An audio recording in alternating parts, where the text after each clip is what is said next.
Hello students, hello everybody. तो आज के वीडियो में हम लोग स्टडी करने वाले हैं स्केलर और वेक्टर फील्ड्स, जो कि आपको स्क्रीन देख के पता चल गया होगा। सदिश और अदिश क्षेत्र क्या होता है, बेसिकली अदिश और सदिश क्षेत्र क्या हो रहा है, इस क्या होता है, इसके बारे में हम आज पढ़ने वाले हैं या स्टडी करने वाले हैं।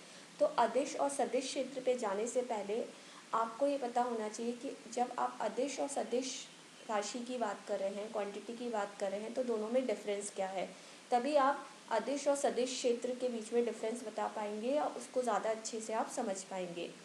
तो जब आप अदिश और सदिश राशि की बात कर रहे हैं, तो मैं कौन सी राशियों की बात करती हूँ, मैं फिजिकल क्वांटिटीज़ की ही बात करती हूँ, जिनके बारे में आप अभी तक पढ़ते आ रहे हैं 11th-12th में, और आगे during your graduation and post graduation आप स्टडी करेंगे।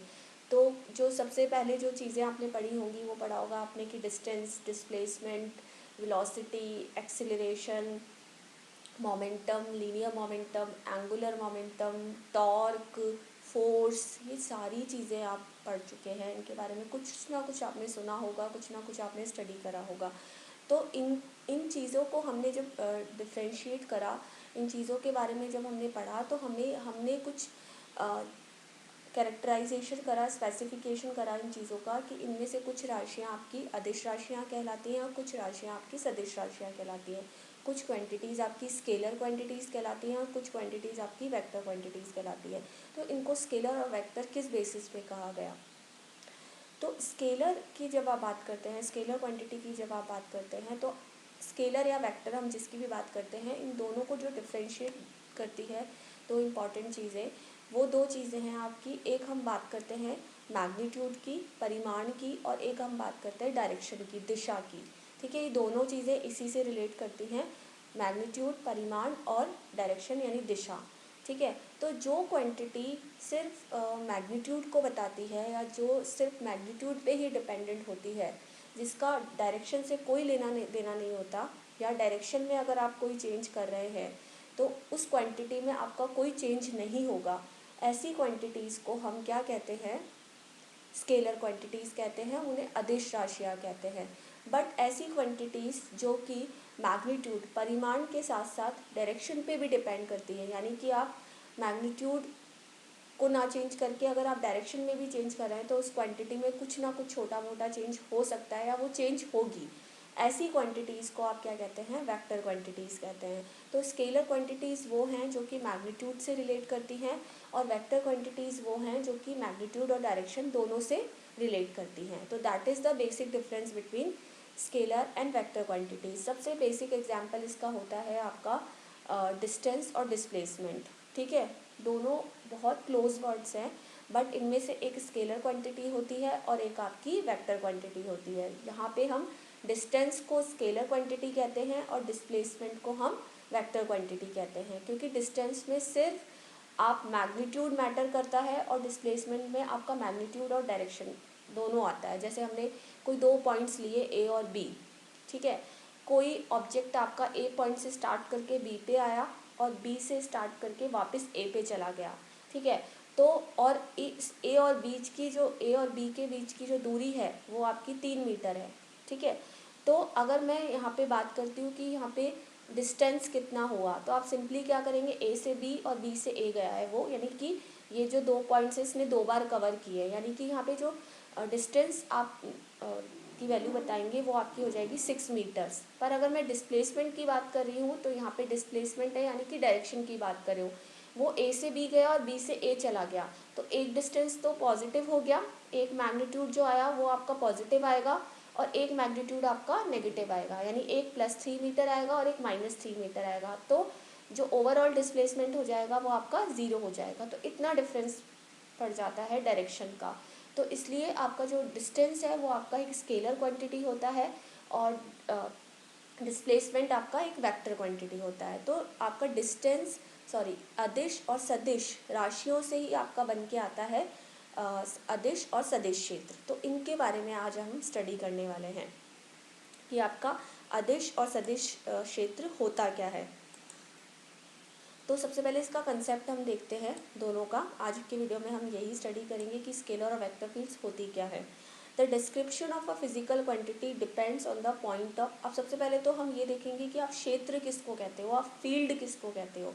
ठीक है। उसके बाद तो आसान हो जाएगा कि आप स्केलर फील्ड किसको कहोगे और आप वेक्टर फील्ड किसको कहोगे, ठीक है। तो फील्ड क्या होती है, तो description of a physical quantity depends on the point of observation.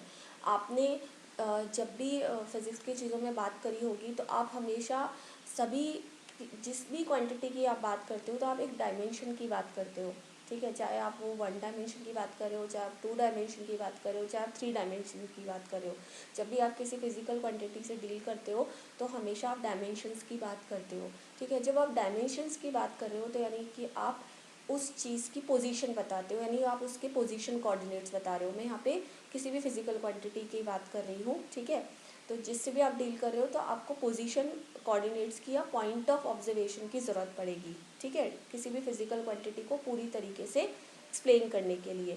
The magnitude और डायरेक्शन और both of the physical quantity change with change in the position of the point of observation, ठीक है। अब ये तो हुई पॉइंट ऑफ ऑब्जर्वेशन की बात। अब इन्हीं से आपका रिलेट करता है स्केलर और वेक्टर क्वांटिटी, ठीक है। तो उसको ना डायरेक्टली कह के मैं कह रही हूँ कि अगर मैं पॉइंट ऑफ ऑब्जर्वेशन अपना चेंज कर देती हूँ, यानी मैं किसी चीज़ को एक जगह से उठाकर दूसरी जगह अगर रख देती हूँ तो डेफिनेटली उसके पोजीशन कोऑर्डिनेट्स चेंज हो जाएंगे। पॉइंट ऑफ ऑब्जर्वेशन हमारा चेंज हो गया क्योंकि हमने उसको हिला दिया, वो चेंज हो गया। यानी कि जो भी फिजिकल क्वांटिटी जिसको आप डिफाइन कर रहे हो उसके में भी कुछ चेंज आया। अब हो सकता है उसके मैग्नीट्यूड में चेंज आया या हो सकता है उसके मैग्नीट्यूड और डायरेक्शन दोनों में चेंज आया हो, ठीक है। हो सकता है मैग्नीट्यूड में भी चेंज आया हो सकता है डायरेक्शन में चेंज आया हो या हो सकता है दोनों में चेंज आया हो। यानी कि पॉइंट ऑफ ऑब्जर्वेशन अगर आप चेंज कर रहे हो तो ये चीज़ें आपकी चेंज हो रही हैं। Hence its value depends on the coordinates of the point. Such a physical quantity is expressed as positional function, यानी कि बेसिकली जो भी पोजीशन के कोऑर्डिनेट्स हैं उस पर वो फिजिकल क्वांटिटी आपकी डिपेंड कर रही है।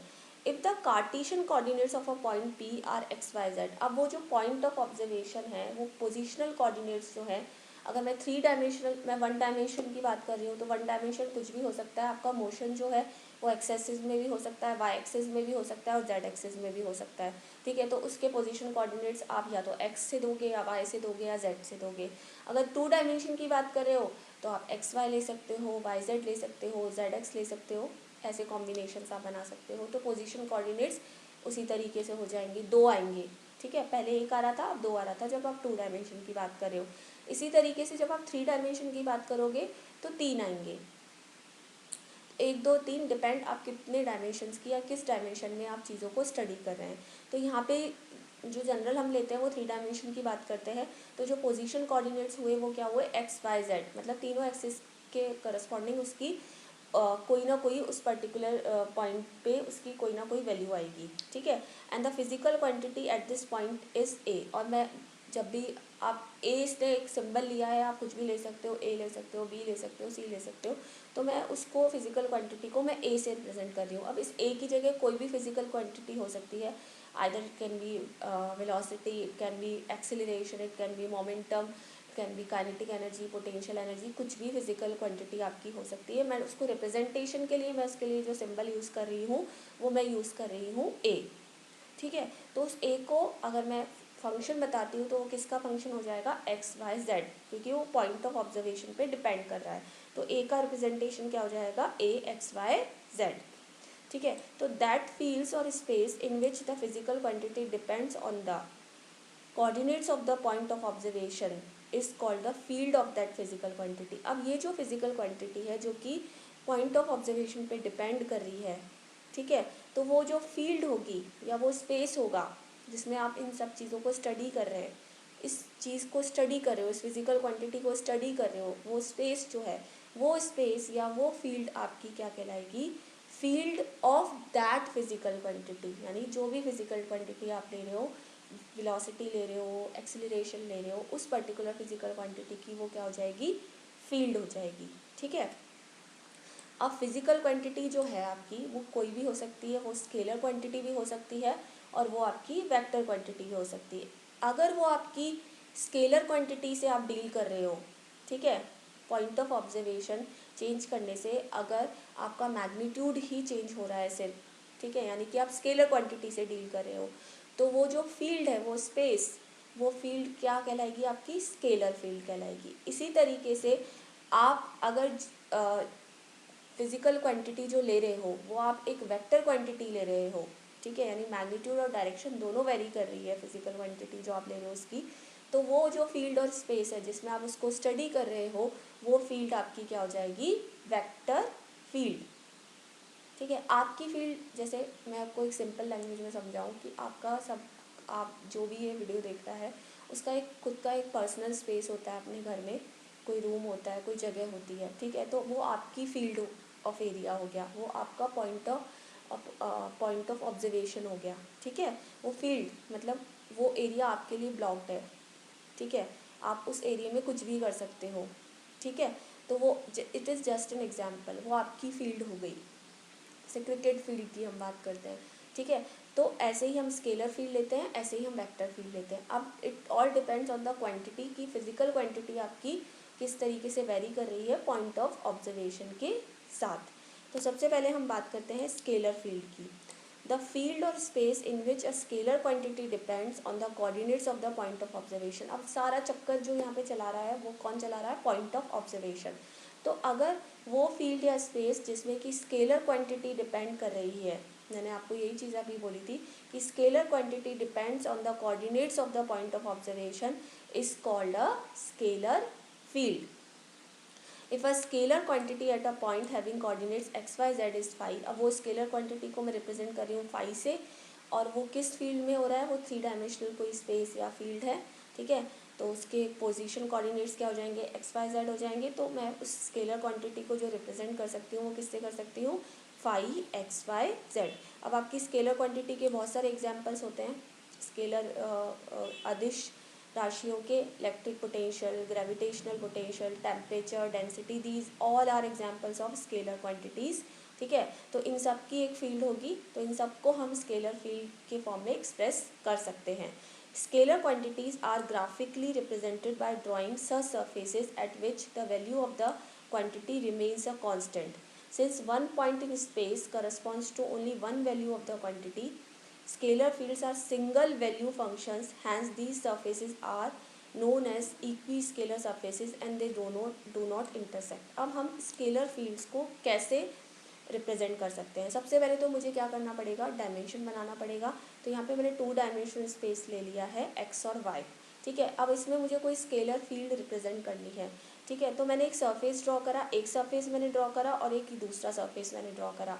अब आपको यहाँ पे क्लियरली स्क्रीन पे दिख रहा होगा कि जो मैं पहला सरफेस ड्रॉ कर रही हूँ और जो मैं दूसरा सरफेस मैंने ड्रॉ करा है, दोनों के जो पॉइंट ऑफ ऑब्जर्वेशन होंगे वो दोनों क्या होंगे, अलग अलग होंगे, ठीक है। तो पॉइंट ऑफ ऑब्जर्वेशन आपका चेंज हो गया, दैट मीन्स जो भी क्वांटिटी जिसकी भी ये फील्ड है उसकी वैल्यू चेंज हो गई, जो अभी हमने डिस्कस करा था। तो S1 सरफेस के लिए मैं कोई क्वांटिटी लूँगी, वो क्या लूँगी, φ1, और S2 के लिए डेफिनेटली मैं फिजिकल क्वांटिटी दूसरी लूँगी, दैट इज़ φ2, क्योंकि मैं यहाँ पे स्केलर क्वांटिटी की बात कर रही हूँ। तो φ1 और φ2 आपकी क्या है, स्केलर क्वांटिटीज़ हैं, ठीक है। तो φ1 के लिए जो S1 सरफेस है वो उसकी स्केलर फील्ड हो, उसकी फील्ड हो गई, ठीक है, और φ2 के लिए जो S2 सरफेस है वो उसकी फील्ड हो गई। अब इन दोनों सरफेस की मेन प्रॉपर्टी क्या होगी कि आपको पता है कि एक पॉइंट पे एक ही वैल्यू हो सकती है, डिफरेंट मल्टीपल वैल्यू नहीं हो सकती भाई। फॉर एग्जांपल जैसे मैं अगर आपको यहाँ पे लाइव आपको पढ़ा रही हूँ, ठीक है, इस जगह बैठकर, या आप कहीं पर आप अपने घर में, आप अपने रूम में बैठे हुए हैं, ठीक है, तो दैट इज़ योर लोकेशन, ठीक है। तो आप, अगर मैं आपको एक टाइम पर अगर देख रही हूँ उस पर्टिकुलर जगह पर, तो ऐसा नहीं कि भाई आप अपने घर में बैठे हुए हैं तो आप मुझे उसी वक्त कॉलेज में भी आप मुझे दिख जाएंगे, दैट इज़ नॉट पॉसिबल, यानी कि आपकी 2 डिफरेंट वैल्यूज़ नहीं हो सकती एक टाइम पर। ऐसे ही इस फिज़िकल क्वांटिटी की φ1 की एक टाइम पर 2 वैल्यू नहीं हो सकती। तो क्योंकि ये इसकी फील्ड है, S1 इसकी फील्ड है, तो इस पर्टिकुलर पूरी फील्ड में, ठीक है, जहाँ भी आप इसकी वैल्यू निकालेंगे इस स्केलर क्वांटिटी की, वो आपकी क्या आएगी, सेम आएगी, वो अलग नहीं आएगी। तो ऐसे सरफेसेस जहाँ पे वैल्यू आपकी क्या आती है, सेम आती है, ठीक है, उनको हम क्या कहते हैं, इक्वी स्केलर सरफेसेस। तो S1 is one equi scalar surface and S2 is another equi scalar surface, ठीक है। और दूसरी जो प्रॉपर्टी होती है इक्वी स्केलर सरफेसेस की, पहली प्रॉपर्टी तो ये हुई कि इस पर्टिकुलर कोई भी आप सरफेस ले रहे हो आइदर S1 और S2, तो S1 सरफेस आप अगर ले रहे हो तो उस पूरे सरफेस पे आपको एक ही वैल्यू मिलेगी, कभी भी आपको इस सरफेस पे दो डिफरेंट वैल्यूज़ नहीं मिल सकती, ठीक है। दूसरी प्रॉपर्टी ये है कि कभी भी आपको ये दोनों सरफेस इंटरसेक्ट नहीं करेंगे। क्यों? क्योंकि एक टाइम पे अगर एक ही वैल्यू है तो आप ये कह सकते हो कि इसकी एक अलग वैल्यू है और इसकी एक अलग वैल्यू है। चीज़ें आपस में इंटरसेक्ट कब करती हैं? जब आपकी दोनों की वैल्यूज़ क्या होंगी? सेम होगी। आप ग्राफ में भी अगर ग्राफ भी अगर आपने प्लॉट करा हो तो आपका ग्राफ इंटरसेक्ट नहीं कहते हम, एक पर्टिकुलर पॉइंट दूसरे पॉइंट से कोइंसाइड कब करेगा? जब दोनों की वैल्यूज़ क्या होंगी? सेम होंगी। इसी तरीके से ये दोनों सरफेसेस तभी आपस में इंटरसेक्ट कर सकते हैं जब इनकी किसी पर्टिकुलर पॉइंट पे वैल्यू सेम हो। जबकि हमने इनको इक्वी स्केलर सरफेसेस कब बोला है कि इनकी इंडिविजुअल वैल्यूज़ हैं इस सरफेस पे, और इस सरफेस पे आपको उनकी यही वैल्यू मिलेगी, कोई दूसरी वैल्यू नहीं मिल सकती। That's why they are known as equiscalar surfaces. तो कभी भी दो इस इक्वी स्केलर सरफेसेस आपस में इंटरसेक्ट नहीं कर सकते। तो ये हमने कुछ स्टडी करा स्केलर फील्ड के बारे में। अब नेक्स्ट वीडियो में मैं आपको वेक्टर फील्ड्स के बारे में बताऊंगी। तो आई होप आपको समझ में आया होगा कि what do you mean by scalar and vector quantities and what do you understand by scalar and vector fields. Vector field को हम नेक्स्ट वीडियो में डिटेल में पढ़ेंगे। That's all for the lecture. Thank you.